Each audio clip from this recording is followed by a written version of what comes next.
la oración es un regalo de Dios. Es algo que Dios te dona, te da. Es algo que recibes. No es como un ejercicio o algo que puedas como masterizar de alguna manera porque es algo que se te da, es un don. Entonces, si la oración es un don, no depende de ti tanto la calidad de la oración. Depende de ti la fidelidad de la oración. Nosotros quizás no podemos controlar la calidad de la oración, pero sí podemos aprender a recibir ese regalo, ¿no?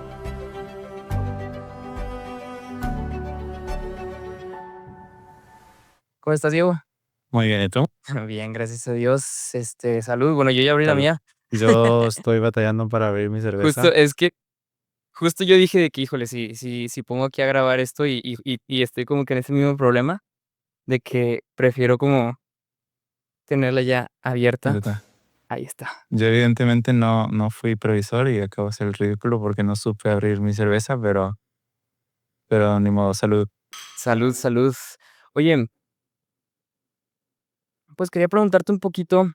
Sé que tuvieron hace poquito como un hike. Creo que te gusta a ti muchísimo, pues, esa cuestión justo como de, pues, liberarte como un poco de repente, fuera de cámaras, pues, platicábamos un poco de eso, ¿no? De cómo tú, pues, literal buscas como más espacios de desconexión, de conexión también con Dios, y creo que hace poco tuvieron como una oportunidad de eso en San Juan Bosco, creo, ¿sí, no? Sí, sí, fíjate que creo que en los últimos meses, en los últimos años, le he ido agarrando cada vez más cariño al senderismo y al deporte como en la naturaleza.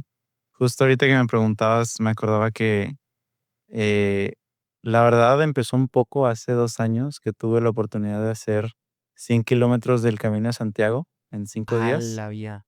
Y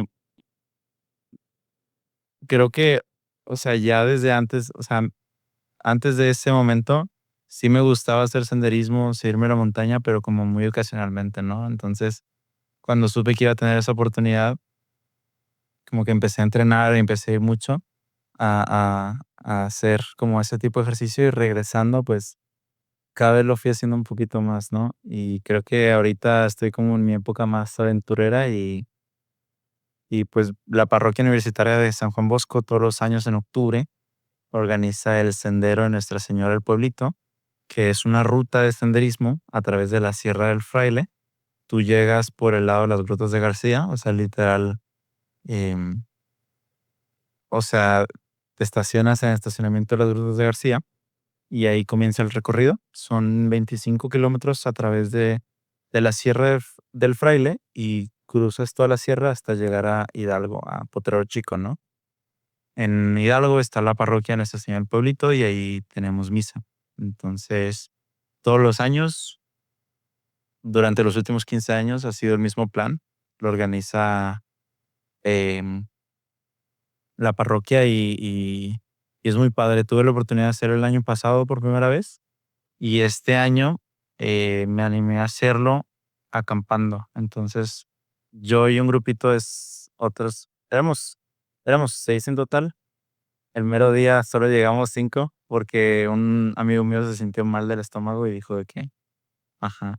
Pero nos fuimos desde el sábado, hicimos los primeros 5 kilómetros, que parece poca distancia, pero fue muy pesado porque la primera sección, los primeros 5 kilómetros, te encuentras con 800 metros de desnivel positivo y como íbamos cargando la comida, las tiendas de campaña y todo, fue muy retador. Y ya el domingo nos incorporamos al grupo principal de senderistas de la parroquia y terminamos los otros 20 kilómetros. Y fue muy padre, la verdad, muy retador, más retador de lo que esperaba, honestamente, sobre todo por el peso, pero muy padre. O sea, sí lo volveré a hacer, definitivamente.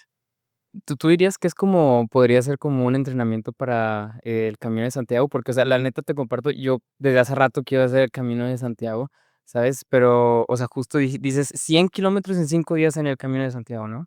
Sí, ¿Y cuántos kilómetros eran ahorita? 25. 25 kilómetros. Okey. Entonces, pues sí, literal, o sea, de que si haces lo mismo como durante 5 días, pues literal es lo que Sí. hiciste en el Camino de Santiago, ¿no? Sí, sí diría que es un entrenamiento definitivamente. Es interesante porque el Camino de Santiago, haz de cuenta que hay como 3 diferentes versiones o 4. o sea, está el español, el francés, el camino, la versión francesa del Camino de Santiago, en total son 800 kilómetros, pero mucha gente hace los últimos 100 porque para que tú llegues a Santiago de Compostela y te den tu certificado, tienes que haber hecho al menos 100 kilómetros a pie. Hay una métrica distinta para cuando lo haces en bici, no sé si son como 300 kilómetros en bici, una cosa así, pero mucha gente hace los últimos 100 precisamente porque es como el mínimo para que te den tu certificado o se llama compostelana, que es de un diploma que dice tu nombre en latín y dice de que esta persona está certificada que hizo el camino. Entonces, definitivamente ese es también otra de las cosas del Camino de Santiago es que como es tan recurrido, hay mucha infraestructura. Entonces no ocupas cargar contigo la comida porque todas las noches o todos los días vas a encontrar a dónde llegar a comprar comida. Entonces, sí hay que entrenar para como manejar esa cantidad de cansancio a lo largo de varios días, sobre todo, porque quizás el primer día o el segundo, pues súper a gusto terminas la ruta, pero El tercero ya es como el mental, ¿no? Así como sí, o sea, lo difícil es el cansancio acumulado después de varios días. Entonces, pero sí, definitivamente, o sea, la manera de entrenar para el Camino de Santiago es haciendo cosas más o menos de ese tipo. Quizás no, depende mucho de tu plan, porque okey, okey. puedes como traer un plan de que, bueno, en el Camino de Santiago todos los días voy a llegar a hostales, o puedes traer el plan de que no, pues yo quiero cargar con mi tienda de campaña y acampar donde Dios me entiende y cargar con mi comida y también como que ese puede ser tu plan, ¿no? Entonces, depende un poco de lo que organices, pero, pero al menos aquí en Monterrey, el sendero que organiza todos los años la parroquia Bosco definitivamente es una manera de entrenar y de ver más o menos cómo sería caminar 20 kilómetros por día o 25, ¿no? Ujú. Entonces, totalmente. Algo bien. Oye, y más allá de lo físico, o sea, porque todo eso, pues, también tiene como un plano, pues, espiritual, no es simplemente como que hacer ejercicio por hacerlo, ¿no? Por ejemplo, pues, allá, pues, el propio Camino de Santiago, pues, termina, pues, en Santiago de Compostela, que es literal, pues, el camino que hizo, pues, el apóstol, ¿no? Aquí, pues, por ejemplo, fueron con el grupo de San Juan Bosco también, de aquí de la pastoral de aquí de Monterrey, este, ¿cómo involucra como que el aspecto espiritual? O sea, el aspecto de que es, pues, peregrinaje, o cómo vives tú como que esa etapa como de forma espiritual.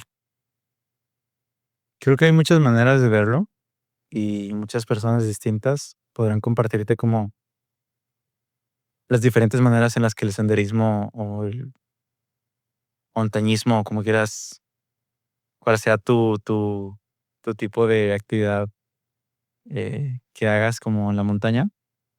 Mucha gente lo podrá explicar de maneras muy distintas. Para mí creo que algo que me recuerda mucho a Dios es un poco el riesgo de estar en la montaña, de acampar en la montaña y saber que tú no puedes cuidarte solo, ¿no? O sea, obviamente te preparas todo lo que puedes, ¿no? Para ir con seguridad a la montaña, llevándote agua suficiente, comida suficiente, llevándote tu tienda, suficiente ropa para estar caliente durante la noche, calentito y que no el frío de la montaña, los 10, los 5, los 0 grados no te congele. Obviamente te preparas, ¿no? Todo lo que está en tus manos. Pero siempre, sobre, sobre todo en la montaña, siempre hay cosas que están fuera de tus manos y que tienes que confiar en Dios. Tienes que confiar tu seguridad o tu integridad física a Dios, ¿no? Y eso pasa también como en la ciudad y pasa también, pues, en casa, pero siento que es más evidente cuando estás en la naturaleza, ¿no? Y me refiero a cosas como tú te preparas para, no sé, pasar la noche en esta parte de la montaña con este clima, pero quizás llueve o quizás se inunda o quizás neva o quizás llegan animales, un oso, una manada de lobos y pues tienes que confiar en que tú hiciste todo lo que estuvo a tu alcance para ser prudente y cuidarte, pero también pues tienes que, Dios, yo confío que estás influyendo en el clima, estás sobrando para que el clima no me haga daño, para que los animales no me hagan daño, Entonces, creo que es un ejercicio que me gusta mucho. Me gusta mucho porque me recuerda que no debo de hacer de mi fe algo tan civilizado. Siento que y esto es una idea que obviamente es una idea muy poética y que la aprendí de una canción del artista Corey Asbury. Tiene una canción, un álbum que se llama Pioneer, Pionero, y tiene una canción que dice, la canción dice algo así como que Dios, no permitas que mi fe sea algo civilizado. Y me gusta esta idea de que a veces, pues, por nuestra mentalidad del siglo XXI, nuestra mentalidad científica, queremos civilizar nuestra fe, queremos como categorizarla, queremos estudiarla y obviamente es bueno, pero hasta cierto punto, como que tenemos que dejar espacio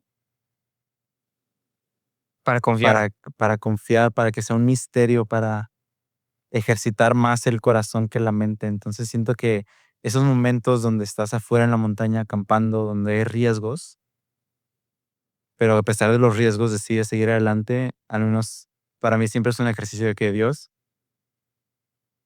obviamente estoy haciendo todo lo que está en mis manos, pero también confío en que tú estás haciendo lo que a ti te toca, ¿no? Y es algo muy real en la montaña o en los deportes de riesgo, ¿no? Creo que este último año también le he agarrado mucho cariño a la escalada deportiva en la roca y lo mismo. O sea, es riesgo, es un deporte de riesgo y cuando te caes y lo único que te sostiene, cuando te caes escalando y que debajo de ti hay unos 10, 20, 30 metros y lo único que te impide caer hasta el suelo es una cuerda, también siempre me acuerdo como, ok, más que esta cuerda, quien está protegiendo mi vida es Dios. Y me gusta hacer esa oración siempre que me caigo, porque obviamente tú estás viendo que estás colgando 30 metros sobre el aire y que o sea, te da mucho miedo en el momento. Pero me gusta como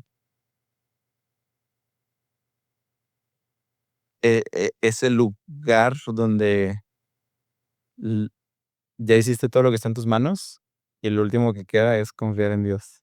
Y el riesgo es muy real. Ajá. Entonces la confianza tiene que ser muy real o no haber confianza. Entonces, sí.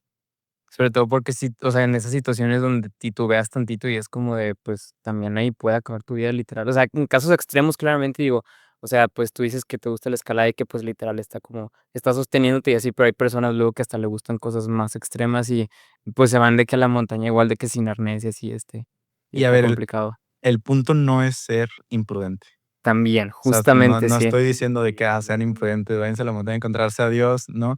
Creo que es importante ser virtuosos y que esa virtud se vea a través de tu prudencia y que tú hagas todo lo que esté en tus manos para mantenerte seguro a ti mismo y a los que te acompañan, pero nunca vamos a poder como humanos garantizar nuestra seguridad al 100% o aunque lo parezca, ¿no? Siento que de repente, sobre todo en la rutina de la vida de la ciudad, es muy fácil como pensar que podemos controlar nuestra integridad física, nuestra seguridad, incluso como nuestra integridad emocional o espiritual. No, a veces se nos olvida que no está totalmente en nuestro control y que depende muy realmente de Dios. Y yo creo que más incluso donde vivimos, ¿no? Porque, bueno, yo considero que Monterrey es una ciudad pues, una ciudad como que muy gringa, pero también en esa cultura como de justo de optimizo tiempos, todo lo tengo que tener controlado yo, literal, yo tengo que decir como que, pues, cuánto tiempo hago de aquí a acá, cuántos proyectos de que puedo acomodarme en mi día, y como control de todo, ¿no? Y, o sea, como el hacer estas cuestiones de desconectarte es, uy, como esa cuestión que dices, o sea, de confiar, de entregar, y de todo eso, ¿no? No sé si has platicado con personas, porque, bueno, eso es como tu, experiencia personal de cómo tomas tú como ese tipo de experiencias. He escuchado también, por ejemplo, que personas en senderismos, por ejemplo, en el Camino de Santiago, lo hace justamente como para estar solo y como para estar teniendo como que un momento de retrospección, de meditación, no sé si has platicado con personas que han tenido como esa experiencia y cómo la viven ellos. He escuchado historias, me acuerdo mucho de historias del Camino a Santiago, ¿no? Escuchar de gente me acuerdo, escuché de un chavo ni sé quién sea. Es una historia que me contaron, pero que un amigo de un amigo mío estaba discerniendo entrar al seminario, entonces se aventó los 800 kilómetros del Camino de Santiago para discernirlo. Le tomó como un mes y al final dijo de que sí, de que voy a entrar al seminario y he escuchado muchas historias de ese tipo. Creo que justo el otro día estaba viendo en redes sociales que para muchos de nosotros ya no existen momentos de aburrimiento, porque tenemos nuestros celulares o nuestras computadoras y nuestro instinto, en cuanto hay un momento de pausa o un momento de no estar haciendo nada, el instinto es como desaburrirme con redes Y sociales, está con feísimo, ¿no? O videojuegos. sea, sí siento yo que necesitamos más aburrimiento en nuestra vida. Sí, sí, y bueno, al menos a mí me parece como algo difícil de planear, o sea, ¿de qué manera planeas De que voy a estar aburrirte? aburrido, que no voy a estar haciendo nada, de que Ajá, o sea, ¿cómo planeas de que en tu calendario voy a poner 30 minutos de aburrimiento y nada más me voy a sentar de que en este lugar? Yo siento que es algo difícil como de de poner en tu vida, como de ser intencional respecto al aburrimiento, y al menos una manera en la que a mí me parece como muy práctica de tener esos espacios de silencio es obviamente en el senderismo, ¿no? Donde lo único que tienes que hacer es caminar, pensar, compartir con quien esté haciendo senderismo contigo, platicar, reír.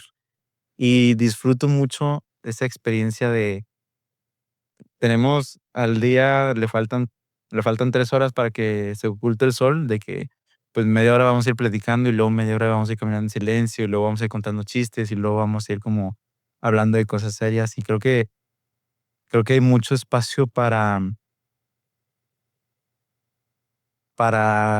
convivir, para relacionarte, tanto con las demás personas como con Dios, ¿sabes? O sea, es realmente y justo lo mencionabas ahorita, ¿no? Que estamos muy acostumbrados a porque de repente es necesario sí, sí, estructurar sí. tu tiempo mucho, ¿no? Y Es como necesario tener orden a veces también, o sea, y es saludable. ajá, es algo es una buena virtud saber organizar tu tiempo, pero también es importante como tener tiempos de diversión y descanso donde lo que rija cómo usas el tiempo no sea tu horario mismo, donde no sé, o sea, como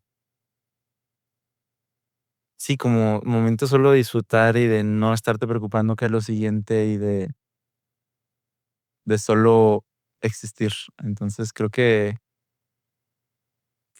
por eso mucha gente tiene la oportunidad de como reflexionar y discernir, ¿no? Porque aparte también, o sea, lo que decías, como la cuestión del silencio, y de estar ahí, pues, simplemente como que tú con Dios y todo, este, creo que es algo que en las ciudades grandes es algo que puede faltar mucho, y es algo que decías, que como en este controlar, y controlar, y controlar, siempre estamos como que ocupados, pero también esta parte de que, oye, pues, Dios habla en el silencio, ¿sabes? Y conozco muchas personas que igual pues, les incomoda el silencio, ¿sabes? Y es como de, es que no puedo estar en silencio, y que tengo que estar, ya sea como escuchando música, o tiro algún comentario cuando de repente como que todo el mundo se calle, porque les incomoda. Y para mí es como de, okey, pues, o sea, Dios habla de muchas maneras, pero es que en el silencio y en la meditación es como súper necesario también como el eso, ¿no? O sea, la meditación para mí es como esencial el tenerla mínimo una vez por semana, ¿sabes? Sí. No sé cómo le hagas tú también como para equilibrar esa cuestión. Digo, ahorita vamos a estudio bíblico y todo lo que todo eso, pero, o sea, creo que la meditación es como un punto aparte, o sea, porque creo que es diferente, ¿no? El estudio bíblico y la meditación. Sí, sí, sí. Pues ya te he platicado, ¿no? Que los últimos 2 años he estado participando en la iglesia por medio de un grupo llamado Focus, que son las siglas para Fellowship of Catholic University Students. Promociónalo, promociónalo. Es un grupo universitario que surgió en Estados Unidos y hace un par de años llegó a México, al norte, a Monterrey. Y he aprendido mucho gracias a Focus y a los misioneros de Focus. He aprendido mucho acerca de la oración y sobre lo importante que es el silencio en la oración. Y creo que al menos yo le veo, o sea, si tú me preguntas por qué es importante hacer silencio en la oración, Creo que tengo 2 tipos de respuestas, ¿no? La respuesta espiritual y la respuesta psicológica. Y creo que son respuestas que se complementan y que no compiten. Me refiero a que, por un lado, psicológicamente, creo que el silencio es importante, porque cuando te aburres, cuando haces silencio, tienes tiempo de pensar qué quieres hacer con tu vida, qué quieres estudiar. Tienes tiempo de escuchar lo que está pasando al interior. Cuando de repente tienes muchas tareas sobre tarea, trabajo sobre trabajo y todo es como una cadena de cosas que tienes que cumplir, hay muy poco tiempo para que te preguntes si realmente esto o aquello es lo que quieres, porque estás ocupado en otras cosas, ¿no? Entonces creo que psicológicamente el aburrimiento o el silencio o como esos momentos de pausa son importantes para hacerte las preguntas importantes, ¿no? Y que quizás una pregunta que en el fondo llevas, pero estás eludiendo por incomodidad, no quieres enfrentarte a esa pregunta, pero es importante porque si no la vida se pasa, llegas a cumplir 20, 30, 40 años y nunca hubo un solo momento en tu vida en el que seriamente te preguntaras qué vocación querías llevar o qué es lo que querías hacer con tu vida y de repente ya tienes 40, 50, 60 años y es como, pues fui viviendo la vida como una cosa detrás de la otra y lo que seguía en vez de, Como en okey, piloto automático, literal, o sea, sí, sí, sí, y luego está como el otro tipo de respuesta de por qué es importante el silencio, como la faceta espiritual, mm, y yo diría que es importante el silencio simplemente porque eso te permite escuchar, ¿no? O sea, no podemos estar hablando los 2 al mismo tiempo porque no te entiendo. Entonces, es importante hacer silencio intencional y no es solo silencio, eso me cuesta mucho. Me me cuesta mucho. Cuando estoy orando y recuerdo esto, digo, o sea, me entran ganas de olvidarlo, pero el silencio en la oración no es solo silencio físico, es silencio interior también. Es hacer silencio para que Dios me pueda hablar y es difícil porque muchas cosas pasan en nuestro corazón y pongo como ejemplo, ayer fui a hacer oración en la capilla de la parroquia de Fátima y la verdad no me la pasé tan bien en la oración, porque estaba muy preocupado, estaba como con muchas cosas en la cabeza. Entonces puse un cronómetro de 20 minutos de silencio y los 20 minutos estuve peleando para no estarme como preocupando por las cosas y no estarle pidiendo a Dios por las cosas que ya les había pedido. Pero al final mis 20 minutos de oración en silencio fue solo como preocuparme, pedirle a Dios por mis preocupaciones y como estaba pensando en mis preocupaciones, preocuparme más y pedirle más. Y como que me costó mucho tener ese tiempo de, ok, está haciendo silencio afuera, pero también adentro. Y adentro mi actitud es, ok, Señor, de que ya hice un momento para pedirte, para agradecerte. Lo único que voy a hacer ahorita es esperar a que me hables. Si no escucho nada, voy a seguir esperando, porque ahora es tu turno, ¿no? Y a mí lo que me toca es esperar que me hables en estos 20 minutos de silencio y a ti, Dios, lo que te toca es hablarme. Yo voy a hacer lo único que me toque, que es como estar aquí y esperar a que me hables. Y obviamente es difícil. sí, porque sobre todo porque, o sea, cuando no estás acostumbrado a eso, hasta puedes batallar en escuchar la voz del Señor, porque dices como de, pues guardo silencio, pero es que cómo te escucho, o sea, de que, porque claramente no va a venir Dios o un ángel bajar y hablar contigo o decirte cosas al oído, no para nada, pero o sea, pues es constancia, ¿no? O sea, como cualquier cosa. Sí, y lo importante, me gusta mucho pensarlo de la manera en la que lo expresé ahorita, que a mí lo que me toca es decir que sí a mi oración de hoy. A mí lo que me toca es presentarme a la oración. Es lo único que me toca. No tengo más responsabilidad más que presentarme y estar ahí. A Dios es quien le toca hablarme. Y justo, bueno, te platicaba hace ratito que en Focus tenemos estudios bíblicos y también tenemos algo que se llama discipulado, que es como una especie de acompañamiento un poquito más personal que los misioneros de tiempo completo de Focus hacen a los estudiantes universitarios, ¿no? A algunos estudiantes. Y justo hace 2 semanas con el misionero de tiempo completo que me da el discipulado a mí, justo estábamos leyendo un libro acerca de la oración. Es un libro que se llama Tiempo para Dios, del sacerdote Jacques Philippe. Es un sacerdote francés y muy bueno el primer capítulo del libro. O sea, lo disfruté mucho, me inspiró mucho y justo hablaba sobre cómo la oración es un regalo de Dios. Es algo que Dios te dona, te da. Es algo que recibes. No es algo que como, no es un método, no es como un ejercicio o algo que puedas como masterizar de alguna manera porque es algo que se te da, es un don. Entonces, si la oración es un don, no depende de ti tanto la calidad de la oración, depende de ti la fidelidad de la oración. O sea, porque dice el sacerdote Jacques Philippe, dice como nosotros quizás no podemos controlar eh, la calidad de la oración, pero sí podemos aprender a recibir ese regalo, ¿no?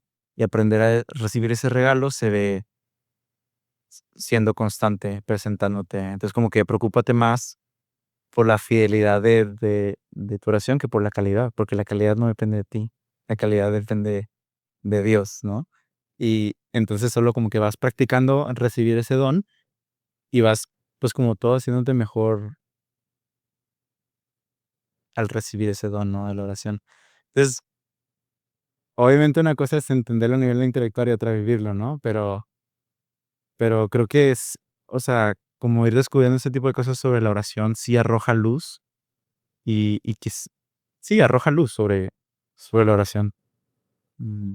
Sí, o sea, porque hace poquito estaba también escuchando, algo que compartíamos fuera de cámaras, que un podcast que nos gusta muchísimo tú y yo, a ti y a mí, que justamente decía esta cuestión de, oye, cuando estaba rezando el rosario decía como de, yo sé que me voy a distraer, ¿sabes? Y yo sé que voy a, probablemente empezar a pensar otras cosas o lo que sea, ¿sabes? Pero entonces es bueno también nosotros saber que eso va a pasar, ¿sabes? O sea, como no como quebrarnos mucho la cabeza por el decir como de, chin, es que, y no puedo como que concentrarme en lo que sea, o sea, porque, pues, es hasta natural, ¿sabes? Pero lo que sí está en nuestras manos es el decir como de: okey, espérate, que me distraje, okey, voy a regresar", y como tú dices, o sea, como el enfocarnos como en esa cuestión de verdaderamente como estar en ese momento, ya la calidad pues la podemos ir como que, agarrando, al final va a depender de Dios, ¿no? Pero pues el don de poder como que estar en ese momento íntimo con Dios, pues va a ir surgiendo, ¿no? Este, ¿Te parece si podemos hablar un poquito como de, brincando de tema del estudio bíblico? Porque justamente, pues, tú ahí en Focus, me platicabas que, pues, estabas ahí como dirigiendo un estudio bíblico. Fíjate que me da mucha intriga, porque creo que ahí siempre como pueden salir como muchos frutos de literal saber como que qué es lo que Dios nos quiere transmitir a través de su palabra, y el hacerlo, pues, con hombres de Dios, con mujeres de Dios, también siempre es un super plus, ¿no? Entonces, ¿cuál ha sido tu experiencia como dirigiendo esos estudios? Sí, la verdad es que son ha sido una experiencia muy buena, y buena en el sentido de que he recibido mucho bien. Eh, He recibido mucho bien y he podido ver cómo amigos reciben mucho bien, por múltiples razones, ¿no? Empezando porque es la palabra de Dios. Y y es muy bonito, eh, que el medio principal de la evangelización sea la palabra, ¿no? Creo que creo que en la Iglesia Católica tenemos como muchos distintos carismas y muchas maneras de compartir la fe, que de repente no es un hábito tan principal el de compartir la fe mediante la palabra.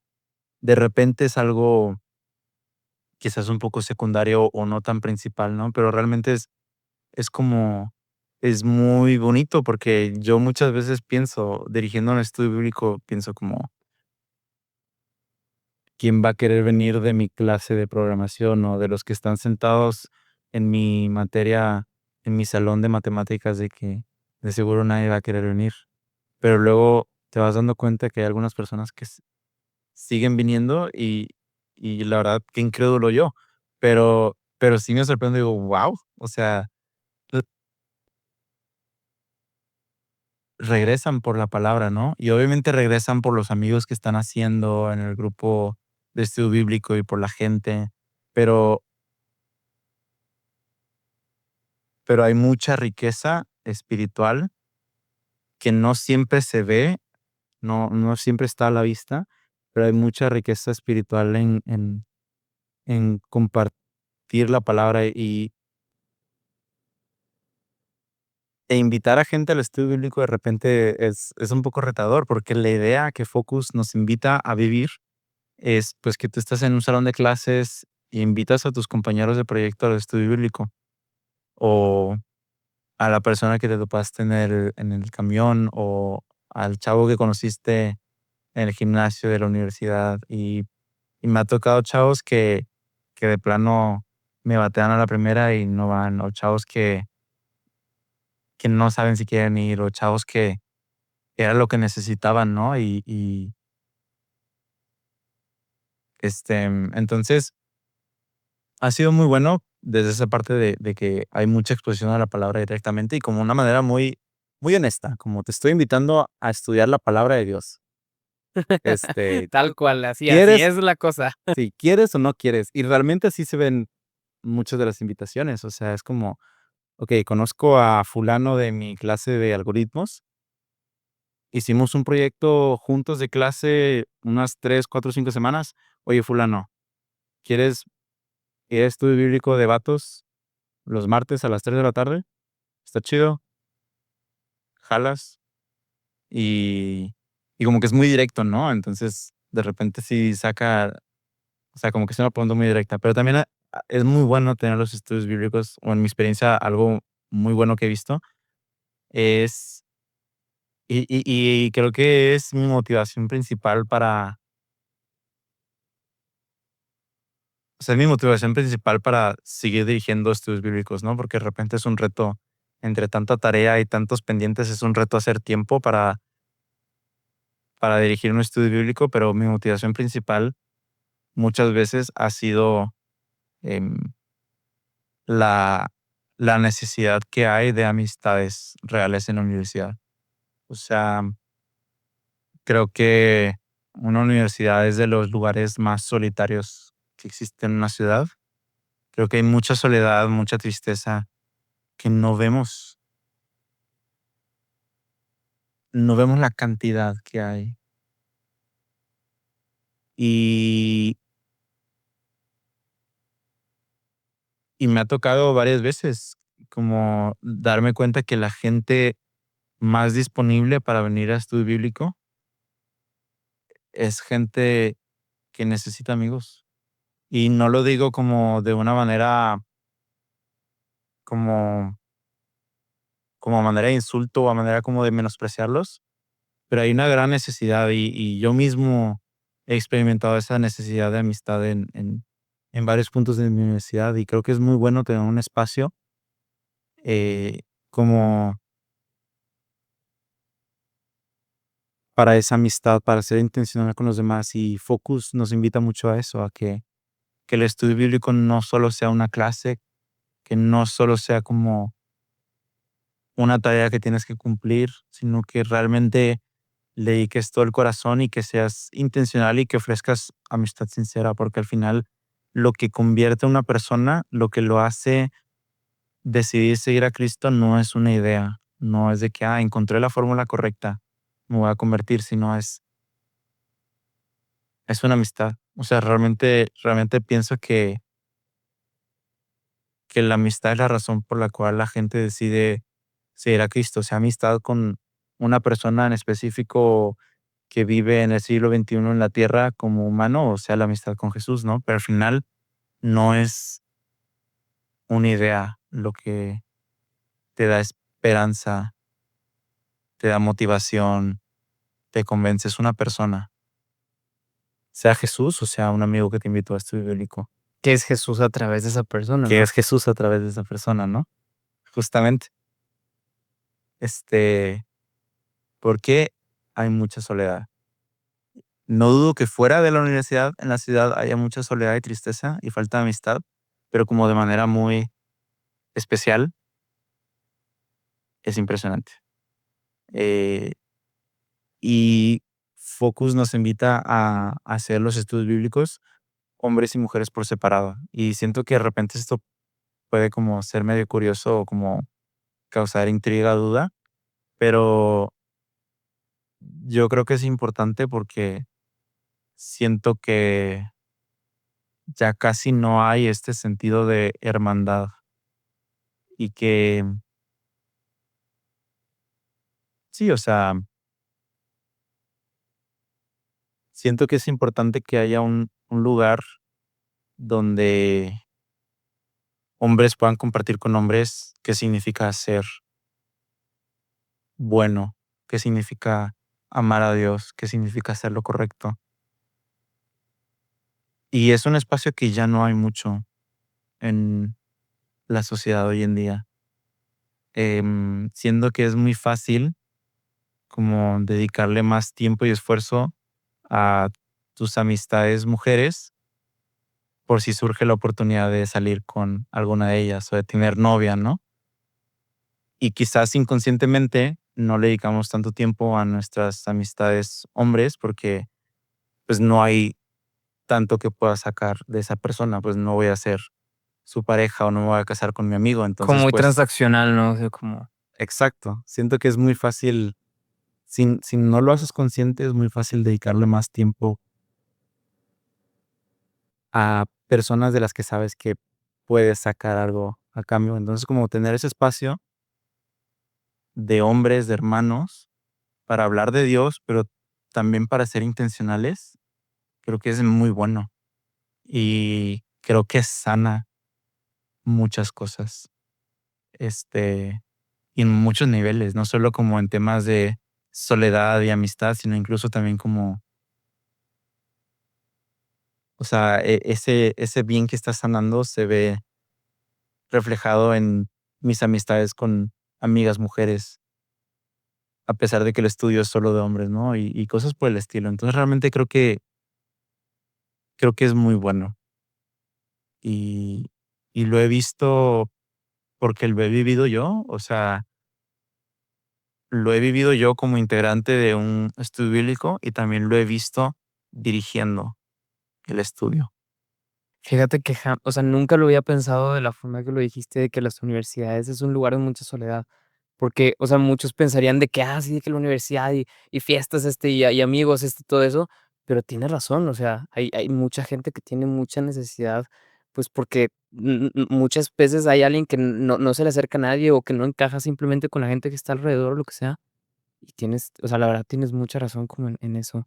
Para la gente, que tal vez no, o sea, o que esté pensando en ir a un estudio bíblico, pero no se ha decidido, un estudio bíblico no es una charla, ¿no? O sea, porque justamente es algo que está alrededor como que de todos, o sea, todos participan en el estudio bíblico, ¿no?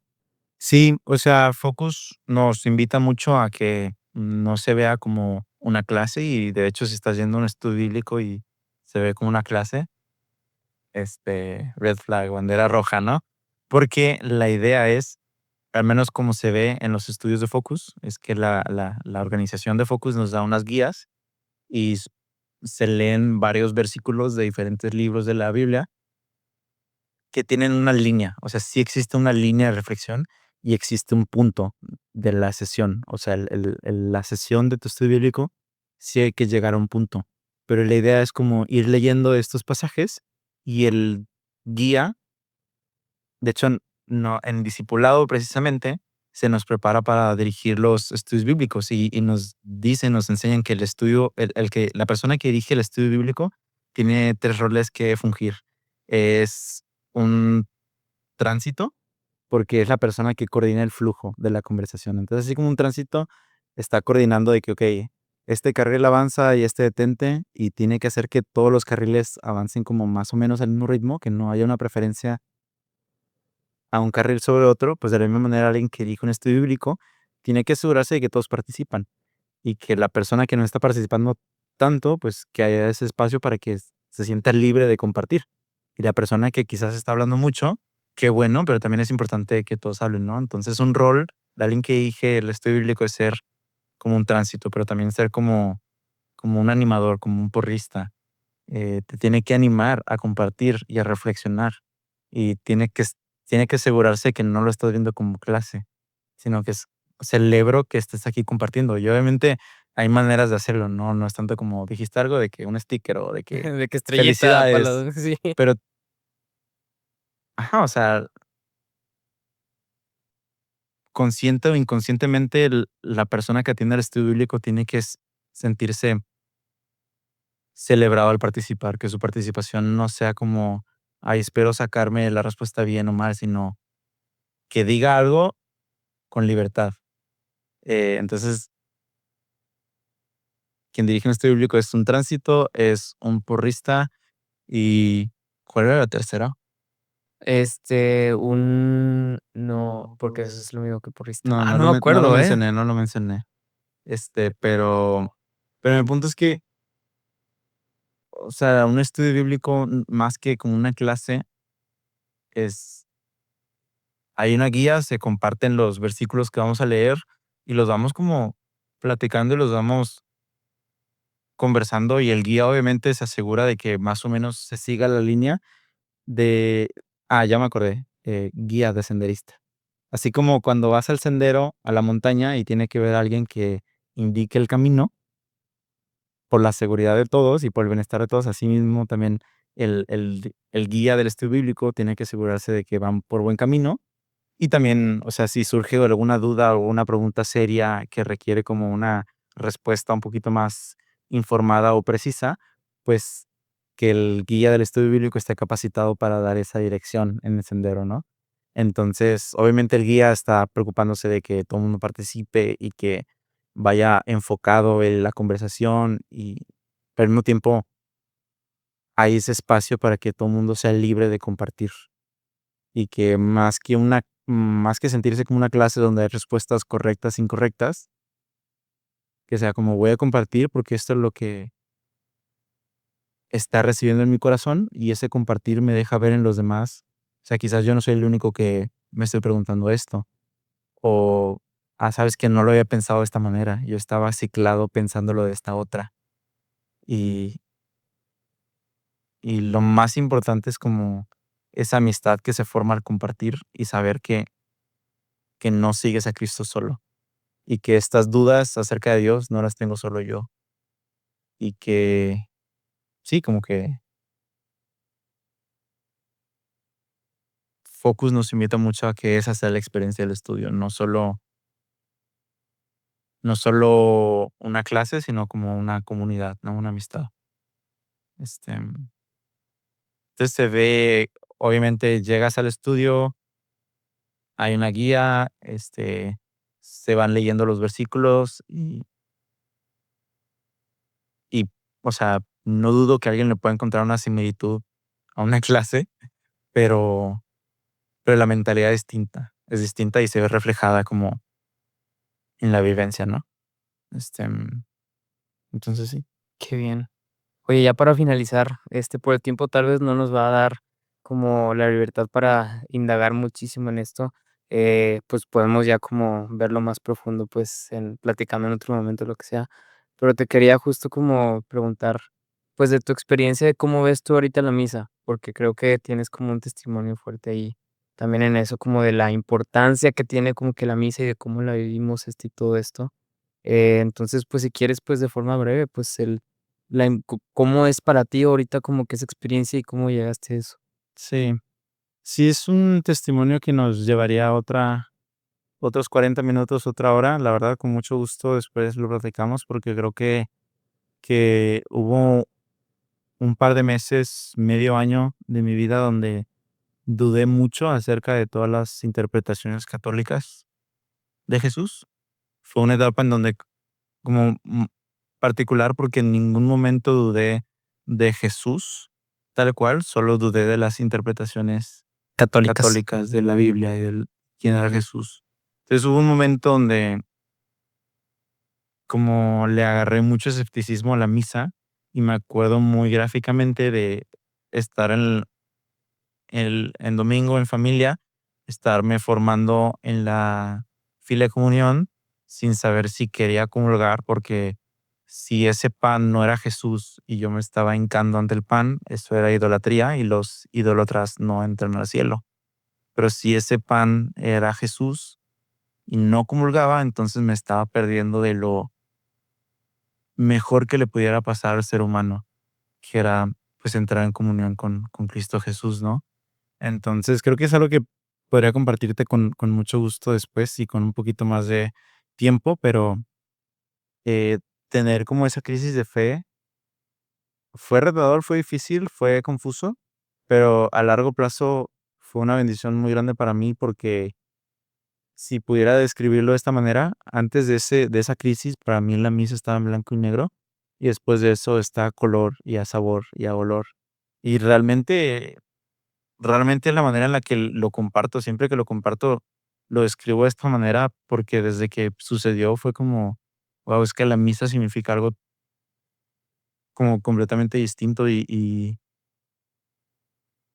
hay muchas cosas detrás de la misa que se pueden como platicar, que se pueden profundizar, que se pueden investigar. Creo que si pudiera como, si pudiera como quizás resumir lo que aprendí de esta crisis acerca de la misa. Am, es